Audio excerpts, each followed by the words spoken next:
I remember this when I was walking up to the accident scene. I heard God speak to me, and I heard him say, he said, "Are you going to take my hand?" And I said, "Well, I want to. I don't know how, just take my hand." I said, "Okay." I remember after that, I knew that if I held on to his hand somehow, I was going to be okay.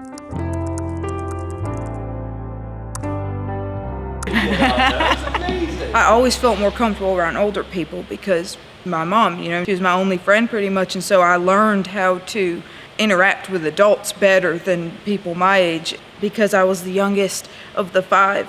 And even though it was unintentional, so they didn't intentionally leave me out, I always felt left out, and eventually led to depression and some other struggles. I love to pretend, so I would pretend with toys, and that was usually my safe place. As I grew older, I kind of held on to that, like I was living in a pretend world. I was homeschooled, but as I started going to a public church, that the depression got way, way higher then, because then I felt like not only did I not belong in my family, but I also didn't belong in the church. It's hard to remember too much because at 16 I lost my brother in a car accident, right? And so before that, some of it's kind of blocked out. I do remember at home I would just stare at a phone all the time. If I wasn't doing schoolwork, I would just stare at social media and zoning out to the phone. So that goes back to kind of the pretending, I didn't want to be in, so much in the problems around me. So Joseph, my brother, passed away in a car accident. And before that, there have been some issues because, he struggled. He wasn't living with us at the time, and I had seen him about maybe 10 days, maybe a week before he had passed away, and that we were taking him somewhere, and I was sitting in the back of the car. And at this point, I did love Jesus. I was just struggling mentally, and sometimes it was hard for me to discern God's voice and my voice, and he was standing beside his car, and I was sitting in the back, and I heard inside of me, "Get out of the car, go give him a hug and tell him you love him." And I said, "Oh, it's probably not God," because I was having a hard morning that day, and the thoughts were just, and I didn't do it. And that was on a Monday, and he passed away on a Saturday, so I think it was maybe 5 or 6 days later. That was the last time I saw him. About 6 or 7 o'clock, we get home. We're carrying the groceries in, and my dad's inside. He wasn't with us, it was me and my mom, and he's inside. And he was screaming, and he was on the phone, and he was holding the phone to his ear, and he said, "It's Daniel, something's wrong.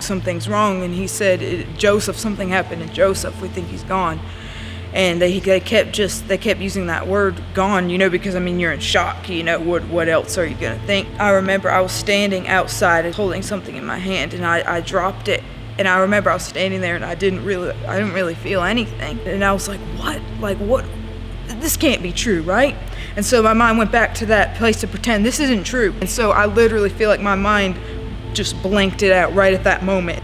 I just remember literally holding on for dear life. I remember this when I was walking up to the accident scene. I heard God speak to me, and I heard him say, he said, "Are you going to take my hand?" And I said, "Well, I want to. I don't know how." I said, "I don't know how." But he said, "Are you going to take my hand?" I said, "Yes, but I don't know what it means to just take my hand." I remember after that, I knew that if I held on to his hand somehow, I was going to be okay no matter what. So I started reading my Bible, and I remember I would get up every day before anyone was awake, and I would open that Bible, and I would read those words. And I remember it just comforted me because I knew he was there. And I knew he wasn't going to hurt me. And I knew that if I listened to what he said, that I was going to be okay no matter what, because I knew he was not going to leave me. And nothing was going to happen to him. God's not going to die. God's not going to leave. God's not going to abandon me. He's not going to forsake me, right? And I knew that. And I was clinging to that, and I was just reading. I wasn't studying. I was just flipping through the pages, and I was reading, and those words started getting in me. I said, "I don't know, God, I can't stop any of this craziness in my head, but I can read this, and I can talk to you. That's what I can do, right?" Then I started to see what was going on around me, and see that there was brokenness, extreme brokenness around me, but also that God is in control and God will take care of them. I can't, and that's okay. Isaiah, my oldest brother, and his wife, but at the time girlfriend, they came to Temple, and Joseph actually came here too. He got saved here 3 weeks before he passed away. And my dad said he was going. I said, well, what is it like? I said, can I come? And he's like, yeah, I guess you can come. And I was like, okay, well, I want to come too. At that point, I wanted to get out of the house. And after that, we just kept coming back. You ever have that feeling where you're trying to be like angry almost? Like you feel the pull to not be, but you're trying to be angry, And so I came in, we were watching, we were listening, and I undeniably felt the love of God in this place so strong. Like I had never felt before in a building. Felt it in people, but not in a building like that. I stopped and I said, God, what is this? And he said, it's my love.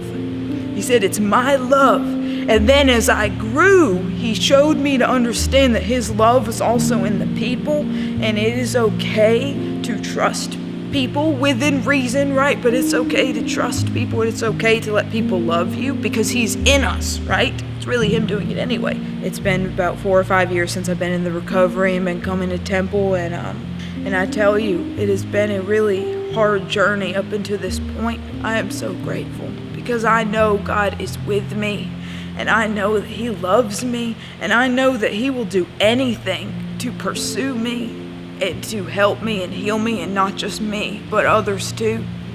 At Temple, I enjoy it. I enjoy it here, and I'm grateful for this place. I'm grateful for you, and I'm just grateful that God allows me to stay here. I feel like it is a place where God sends people to each other, the broken to the broken, right? And so it's amazing. I've never seen anything like it, and God has used it to change my life. I'm grateful for it.